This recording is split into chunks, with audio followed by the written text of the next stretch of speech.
प्रयागराज में जब वे हमारे दर्शन में आए थे तब हमने उनसे एक बात कही थी कि जब एक हमारे सनातन धर्म पर इतनी आस्था रखने वाले एक सन्यासी जब मुख्यमंत्री बनते हैं तब इतना बड़ा परिवर्तन हमें देखने को मिलता है।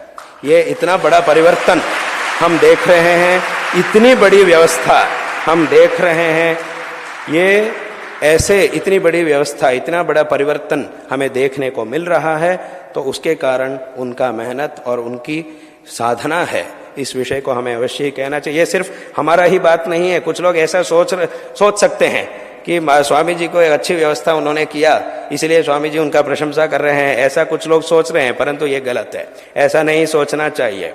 हमें अच्छी व्यवस्था मिली है, इसमें कोई संदेह नहीं है, परंतु ये सिर्फ हमारा ही बात नहीं है, सभी लोगों की बात है। सभी लोगों के मुख से जो जिसे हमने सुना उसको हम कह रहे हैं, और हमारे मन में भी जो है उसको हम इस संदर्भ में कह रहे हैं। इसीलिए कि कोई भी ऐसा मत सोचिएगा कि उनके व्यवस्था मिली है इसीलिए उनकी तारीफ कर रहे हैं, ऐसा नहीं सोचना है, ऐसा सोचना गलत है। इसीलिए ये हमने लोगों के मुख से जो सुना उससे हम कहना चाहते हैं।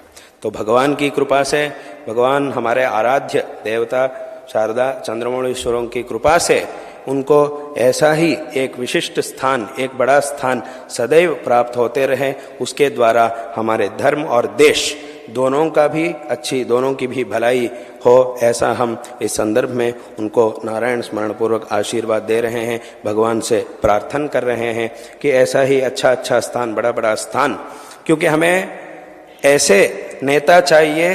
देश और धर्म दोनों की भलाई के लिए, देश की भलाई के लिए, लोगों की भलाई के लिए ऐसे नेताओं की आवश्यकता हमें है, जो अभी हमने कहा, जो धर्म और देश दोनों के बारे में भी सोचकर अपना कर्तव्य को निभाते हैं। ऐसे नेताओं की आवश्यकता ज्यादा से ज्यादा हमारे देश में आवश्यक है। तो इसीलिए हम उनको नारायण स्मरण पूर्वक आशीर्वाद दे रहे हैं, और सभी आस्तिक महाजनों को इस संदर्भ में नारायण स्मरण पूर्वक आशीर्वाद दे रहे हैं।